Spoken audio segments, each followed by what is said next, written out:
Vamos então, queridos irmãos, queridas irmãs, orar um pouco nesta manhã de quarta-feira, último dia do mês de fevereiro. Querido Deus, amado Pai poderoso e santo Senhor da glória, bendito és tu, santo é o Senhor, sobre todo o universo. O Senhor não é santo sobre a terra, o Senhor é santo sobre todo o universo. E nós te engrandecemos, nós te glorificamos, nós te exaltamos. Nós bendizemos o Senhor porque estamos debaixo da sua bondade, estamos debaixo da sua graça e estamos debaixo da sua misericórdia. Rendemos ao Senhor toda a honra e toda a glória e pedimos que o Senhor perdoe todas as nossas fraquezas, todos os nossos erros, que o Senhor perdoe os nossos pecados, as nossas falhas, e que o Senhor nos ajude a cada dia a deixarmos para trás a nossa fraqueza e vivermos debaixo da graça e do poder do Senhor. Pedimos ao Pai querido que nesta manhã o Senhor fale conosco. Queremos ouvir a sua voz, porque queremos crescer na graça e no conhecimento do Senhor. Assim eu oro no nome do nosso Senhor e Salvador, Jesus, o Cristo. Amém.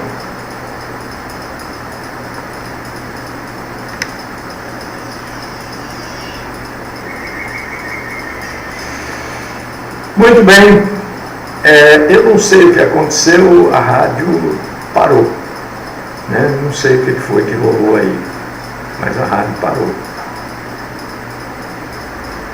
Não sei se é problema na internet. Na internet não é o problema, porque eu estou transmitindo via Facebook, né? Se a internet fosse problema, eu não estaria transmitindo. Deve ser algum problema lá na rádio. Mas, irmãos, não vamos sofrer não por causa disso. Quem quiser nos acompanhar, pode nos acompanhar pelo nosso site, ministériograçaepaz.com.br, ou pode nos acompanhar ao vivo pelo Facebook. Infelizmente, eu não sei que a rádio volte, né? Estou olhando aqui, não estou vendo movimentação, né? No som. Vamos abrir a Bíblia nesta manhã de quarta-feira. Vamos abrir aqui na carta de Tiago, Epístola de Tiago, capítulo 1. Nós vamos ler versículos 1 e 2. E, se der tempo, eu falo também do versículo... Não, nós vamos ler versículos 2 e 3. E, se der tempo, eu falo do 4. Mas nós vamos ler Tiago, capítulo 1, versículos 2 e 3. Então eu digo para você, se você tem a Bíblia, abra. É meu convite. Eu tenho às vezes essa forma de falar assim, mas o meu convite é: abra, leia junto comigo. Se você não puder ler, então eu convido você para ouvir.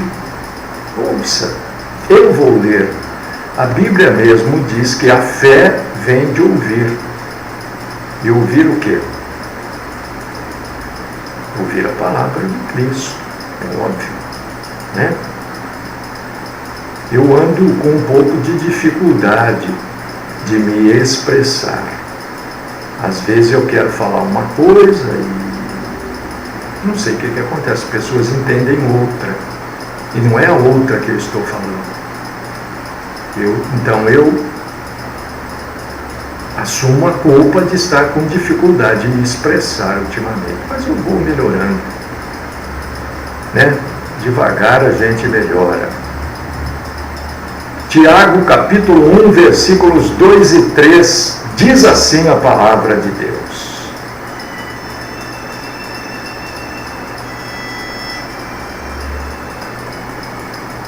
Meus irmãos, tende por motivo de toda alegria o passardes por várias provações, sabendo que a provação da vossa fé, uma vez confirmada, produz perseverança.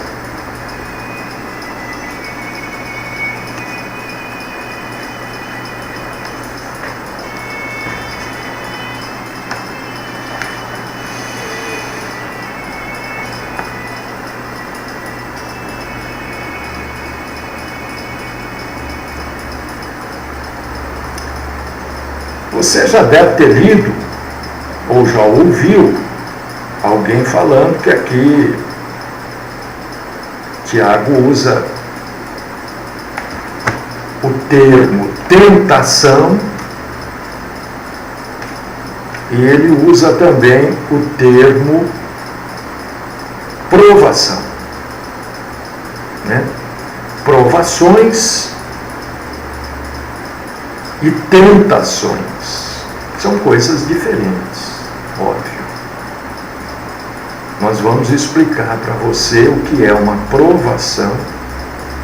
Ah, mas existem as provações hoje? Claro que existem. Existem as tentações hoje?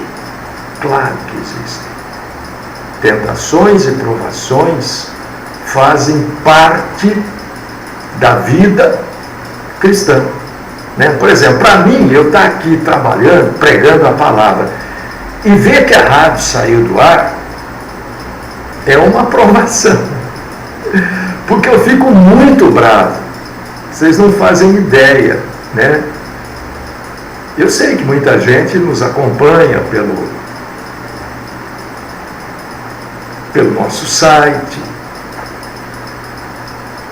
tem, né, pelo Facebook, mas a audiência do rádio é muito grande. Então, quando eu vejo que a rádio sai fora do ar, não está fora do ar por opção. Alguma coisa aconteceu, sei lá o que, pode estar faltando energia elétrica, eu não sei, né? Mas eu fico bravo, para mim é uma provação essa braveza, porque o que eu vou fazer? Ninguém tem culpa, ou tem, não sei, mas é provação. Então Tiago usa o termo tentação, na verdade, com dois sentidos, um sentido de provação e outro sentido de ser tentado verdadeiramente.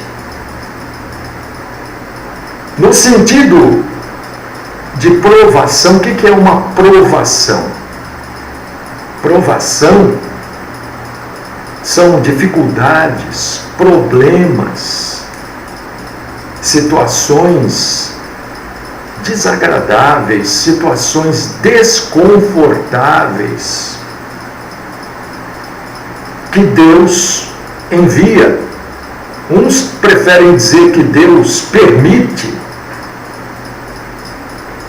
para, ou envia ou permite, o termo não é lá muito importante nesse momento, mas por que as provações vêm nas vidas dos cristãos?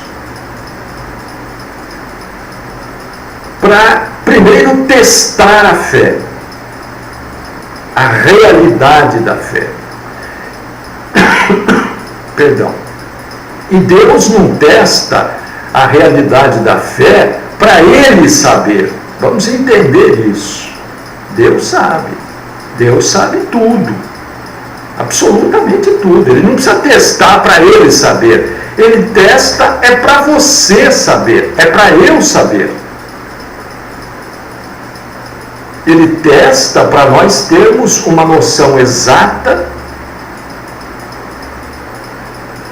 de que se somos homens e mulheres de Deus verdadeiramente. E também ser aprovados, ser testados e aprovados, estas provações nos tornam, meus irmãos e irmãs, mais parecidos com Cristo. Por causa disso que vem as provações. E vem mesmo. E não adianta, não adianta fazer campanha. Não adianta oração. Por causa disso que eu sempre digo aqui para vocês, e muita gente não concorda com isso. Mas eu não estou preocupado também se as pessoas concordam ou não. Mas eu sempre digo que as orações não são para satisfazerem as nossas necessidades, são para nós conhecermos a vontade de Deus. E aqui é um caso típico. Se nós estamos passando por uma provação, ela não vai passar por causa da oração. E quando nós conhecemos a vontade de Deus, que aquilo é para que nós cresçamos e testemos a nossa fé e nos assemelhemos mais a Cristo, a gente vai passar por isso de maneira mais fácil, ou de maneira menos difícil. Então nós precisamos ter este entendimento, que a oração é para a gente conhecer a vontade de Deus na nossa vida, especificamente naquilo que estamos passando. E conforme nós conhecemos a vontade de Deus naquela situação e nos rendemos a esta vontade, e aceitamos esta vontade como sendo a vontade de Deus, Deus nos dá graça para que venhamos a vencer tudo isso. Porque a provação, ela não dura uma vida inteira. Ela pode durar um bom tempo, mas nunca uma vida inteira. E a graça, meu irmão, minha irmã, é que nos fortalece, é que nos ajuda a passarmos por tudo isso. Mas se você for ler aqui mesmo em Tiago, versículos do 13 ao 17, então do versículo 2 até 12 do capítulo 1 de Tiago, você vai encontrar o quê? Provações vindas da provação é sempre da parte de Deus. Provação é sempre da parte de Deus. Mas dos versículos 13 ao 17 do capítulo 1 de Tiago, nós vamos encontrar tentações. Deus não tenta ninguém. A própria palavra diz que são as tentações. Você vai diferenciar uma provação de uma tentação, porque a tentação vai sempre te levar a pecar. Tentação nos leva a pecar. E a tentação, meu irmão, minha irmã, você que me acompanha e me ouve, ela vem do interior da pessoa. A tentação vem de dentro. Porque a tentação, na maioria das vezes, passa pelas obras da carne. E a vida do cristão ela é repleta de problemas indesejáveis, inesperados. E às vezes essas tentações, esses problemas, essas dificuldades que vão nos levar a pecar, às vezes vem sozinho. E às vezes vem acompanhado de consequências terríveis.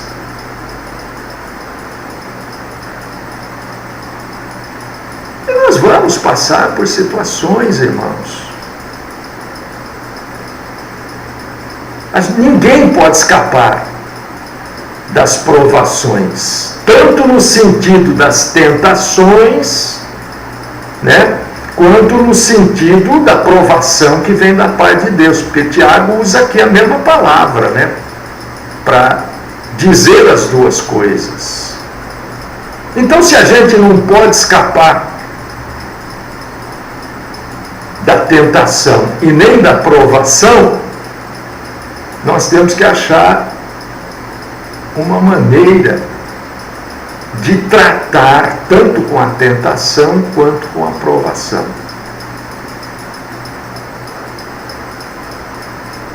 E nós podemos encarar isso de diversas maneiras. Tem gente que se rebela, se revolta.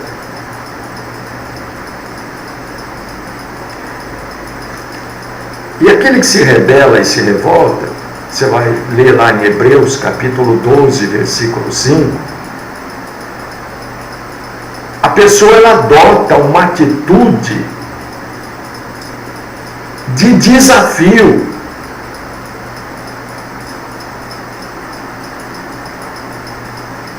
Achando que pode vencer as adversidades com as próprias forças. Ninguém vence com as próprias forças. Nós precisamos de Deus, porque isso são coisas que provêm do alto. Então, tem pessoas que desafiam. E, por outro lado, tem as pessoas que desanimam. Não tem? Quantas vezes a gente conversa com pessoas que dizem: olha, estou desanimado. Estar desanimado quer dizer ceder à pressão. Também está lá em Hebreus capítulo 12, versículo 5. E quanta gente, a gente ouve por aí esses testemunhos furados aí, né? Que precisa... Tem gente que precisa mais de aconselhamento do que de qualquer outra coisa, porque quantas vezes você já ouviu a pessoa dizendo assim, né, naquelas atitudes fatalistas, que a pessoa diz assim: ah, Deus se esqueceu de mim, Deus não me ama. Isso não existe. Deus não se esquece de ninguém. O Deus dessa pessoa que diz isso, Deus esqueceu de mim, Deus não me ama, não é o Deus da Bíblia. Deve ser qualquer outro Deus aí. Então ela está passando por aquela situação, primeiro, porque Deus quer mostrar para ela que Ele, Deus, não se esquece de ninguém, que a pessoa está seguindo outro Deus, não o Deus da Bíblia. Ah, o amor de Deus não está comigo. Deus não existe esse Deus que esquece das pessoas. Então, muitas vezes, conversando com as pessoas, a gente já vê por que ela está passando por aquela provação. Para que ela venha a conhecer o verdadeiro Deus. E existem aquelas pessoas que só reclamam, né? Só reclamam. Que são os murmuradores, só se queixam. E o apóstolo Paulo, lá em Coríntios, capítulo 10, versículo 10, ele aconselha a ninguém ser um murmurador. Isso não quer dizer que está passando por uma dificuldade, por um problema, a gente não vai falar disso. Mas falar é diferente de murmurar. E tem aqueles também que se entregam à autopiedade.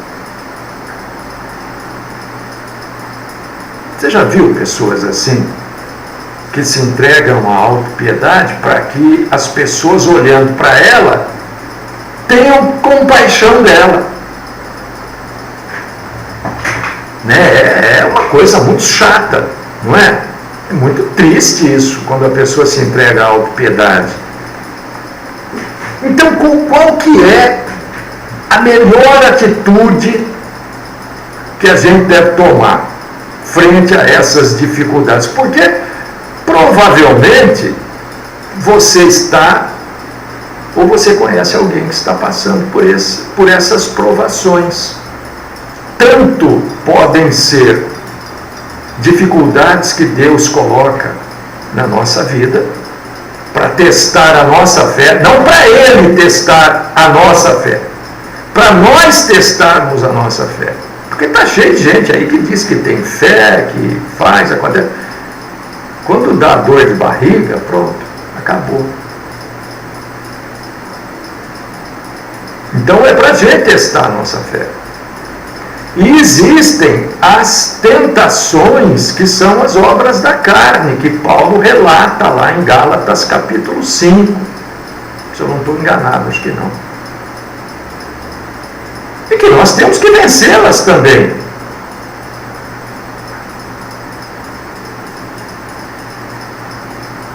Então, a gente está discutindo aqui, a gente está conversando aqui, como é que nós vamos fazer com essas coisas nas nossas vidas. Como é que eu vou passar pelas provações e como é que eu vou enfrentar as tentações. Ora, a gente pode dizer, Deus permitiu que eu passasse por essa provação para o meu bem. E passar por ela. E orar buscando a vontade boa, santa, agradável e perfeita de Deus na nossa vida e naquela situação. Na maioria das vezes, nós não conhecemos o propósito de Deus. Então a nossa oração, quando eu digo vontade de Deus, eu estou falando do propósito de Deus. Olha, eu não conheço o seu propósito, Senhor, eu não conheço a sua vontade, mas eu vou pedir que o Senhor me ajude a descobrir qual é o teu propósito, qual é a tua vontade. Por quê? Porque eu quero que se cumpra na minha vida a tua vontade, a tua santa vontade. Eu quero que a sua vontade se cumpra na minha vida. E esta maneira de orar, de se posicionar, é o que está escrito aqui em Tiago. Meus irmãos, tende por motivo de toda alegria o passardes por várias provações. Então, ao invés de você ficar nessa coisa de nós vamos fazer uma campanha, nós vamos, sabe, essas bobagens que as sinagogas de Satanás te orientam a fazer, siga a orientação bíblica.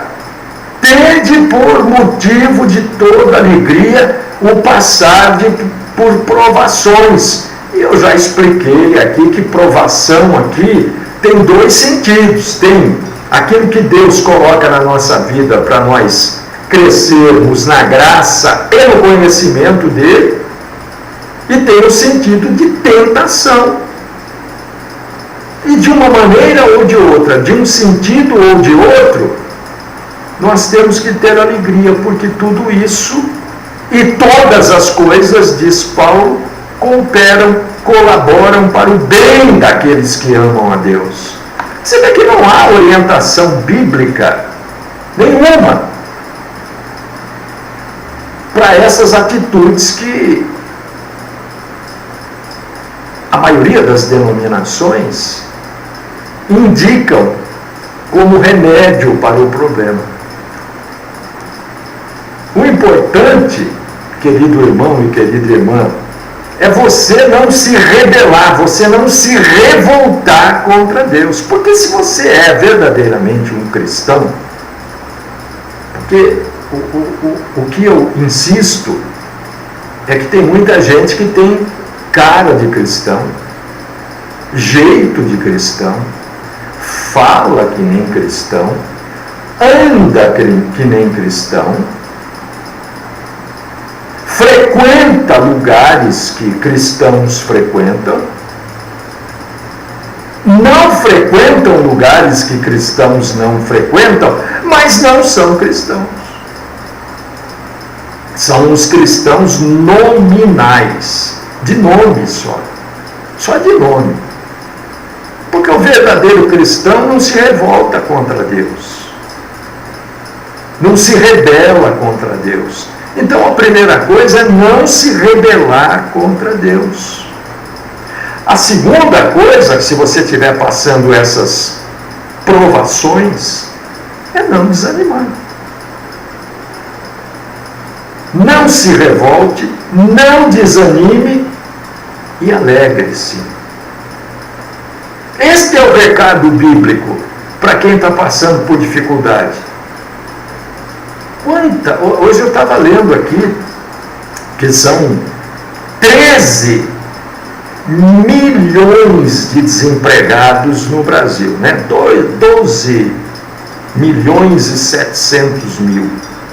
13 milhões para a gente arredondar de desempregados. Não é fácil, eu já estive desempregado na minha vida. Hoje eu sou um desempregado dos empregos do mundo, mas eu trabalho para Cristo hoje. Não é fácil. Eu vivo numa condição de desemprego.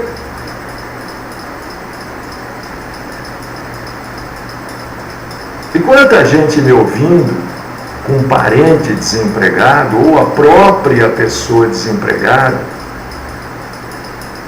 Eu recebi um conselho há muitos anos atrás, quando estive logo depois que me converti, acabei ficando desempregado.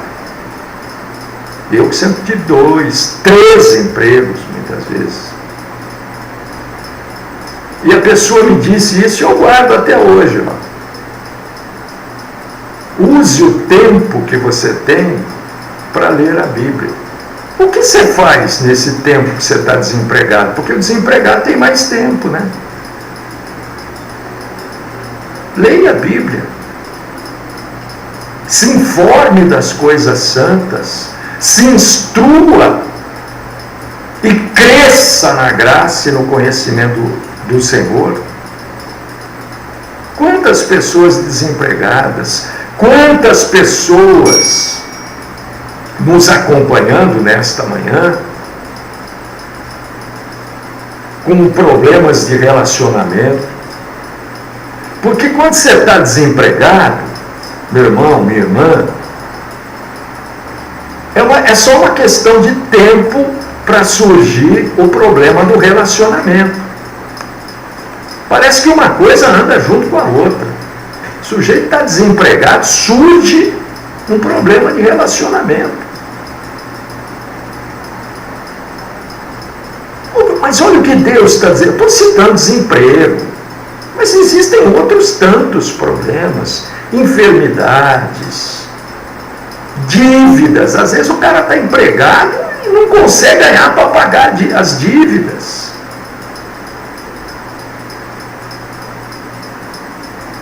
Mas olha o recado que Deus nos manda através da Bíblia, não é através de mim, é através da Bíblia. Não se revoltem contra Deus, não desanime e se alegre. Eu acho que a parte mais difícil de tudo isso é se alegrar. Se a gente fala, você está falando porque não é com você. Por causa disso que eu estou lhe dizendo, eu vivo numa condição de desempregado, meu irmão. Eu sou empregado da obra de Deus. Mas eu vivo numa condição de desemprego. Frente ao mundo, eu vivo numa condição de desemprego. Não se rebele, não se revolte. Não desanime. E se alegre.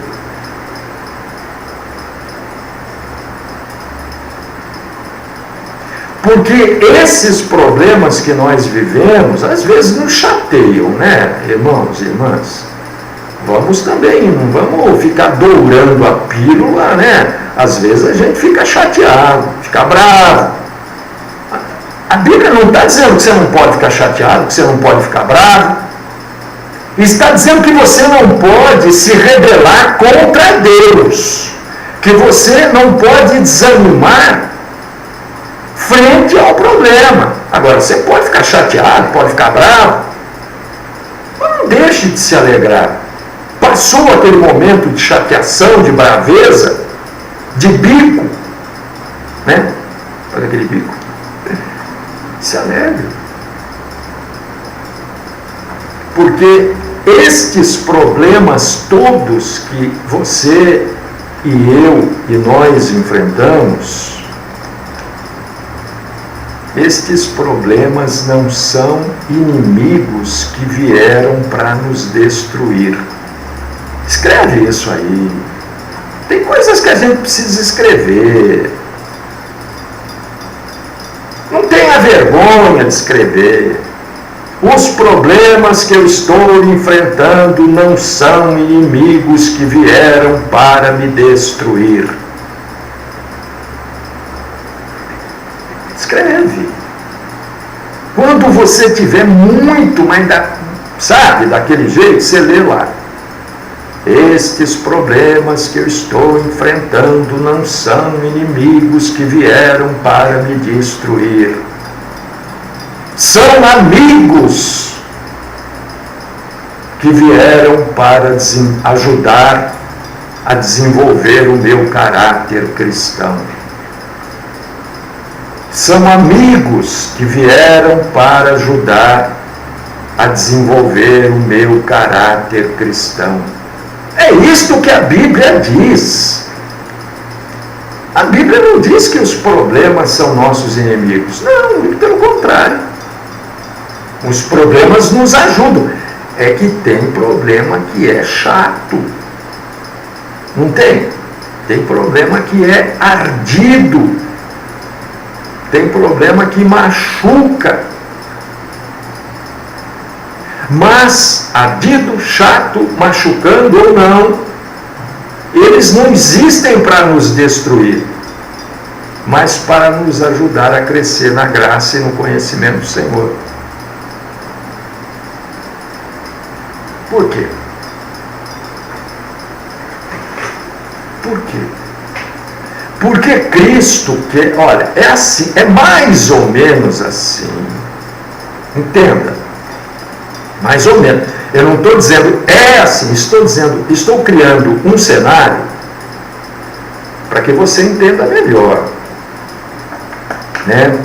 É a mesma coisa assim, Cristo fala, olha, eu estou vendo aquela minha filha, estou vendo aquele meu filho lá, ele é firme na coisa, hein? Ele não é de brincadeira não. Então eu vou deixar ele mais firme ainda.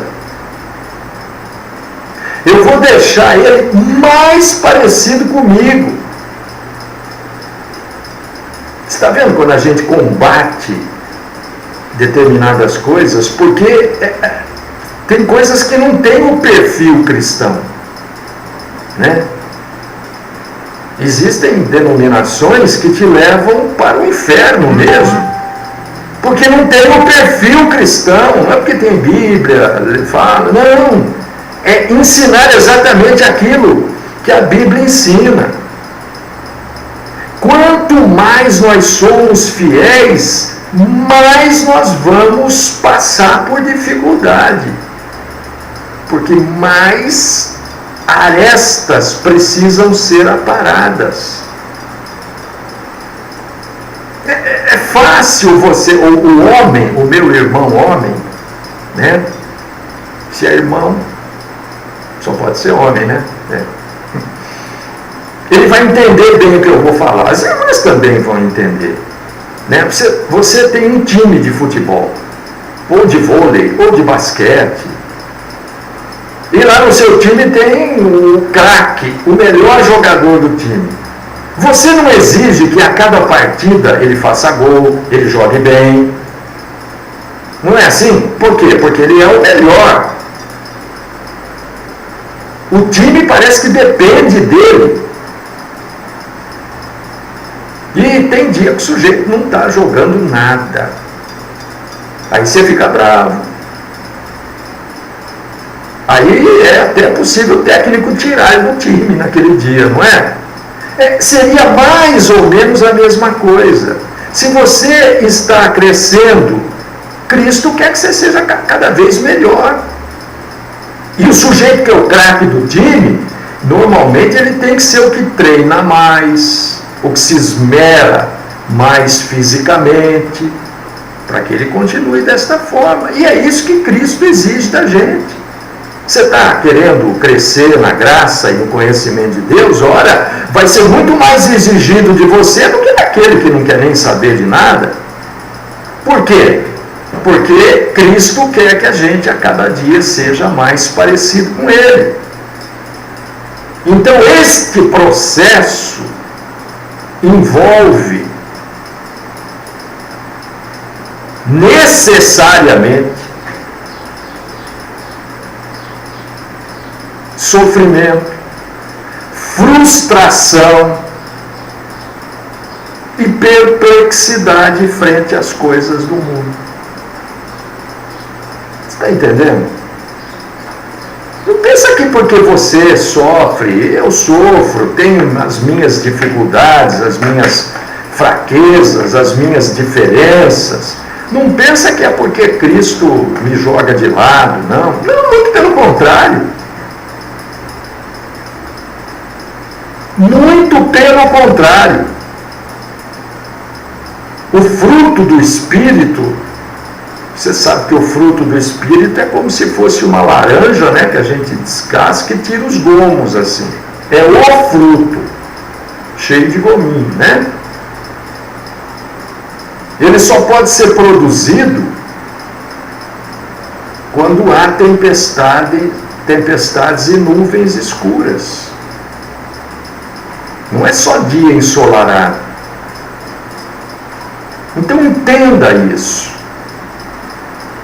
Ninguém quer passar por tribulação. Claro que não, nem eu quero. Você pensa que eu gosto? Não, não gosto não.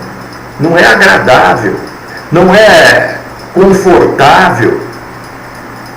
É difícil, é doloroso. Mas no final, porque a vida cristã é sempre para o final. Às vezes nós não vamos aproveitar aqui neste mundo os benefícios da vida cristã. Pode ser que sim, mas eu estou dizendo, às vezes nós só vamos aproveitar no final. Que final é esse? Depois da morte ou depois do arrebatamento. No final, esta tempestade, essas nuvens escuras, as tribulações vão produzir fruto pacífico aos que têm sido por ela exercitados. São os frutos de justiça, como está escrito lá em aos Hebreus, capítulo 12, versículo 11.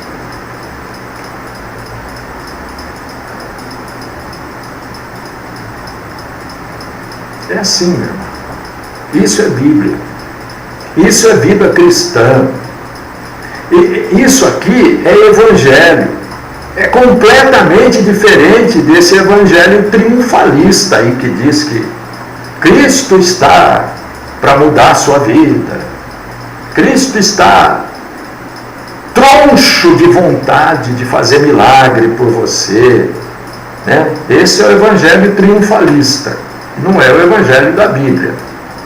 É o evangelho que sai da boca dos homens. Sai do coração dos homens. Mas não é o que está escrito na Bíblia. Não é aquilo que Tiago, na sua carta, capítulo 1, versículo 2 e 3, escreveu. Especificamente no versículo 3, sabendo que a provação da vossa fé, uma vez confirmada, produz perseverança. E o 4 diz, ora, a perseverança deve ter ação completa, para que sejais perfeitos e íntegros, em nada deficientes. Isso aqui é Bíblia, né? Eu gostaria que você ficasse com a Bíblia.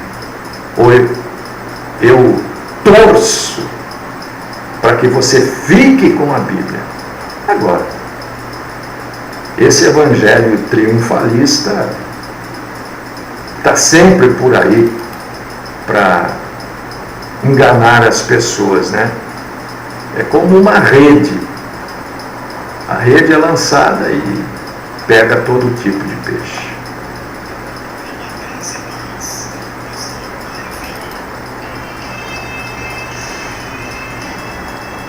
Deus amado, Pai Todo-Poderoso, nós engrandecemos e glorificamos o Senhor pela sua bondade, pela sua compaixão, pela sua misericórdia, pela sua lembrança de que a sua vontade está explícita na Bíblia, que é a sua palavra.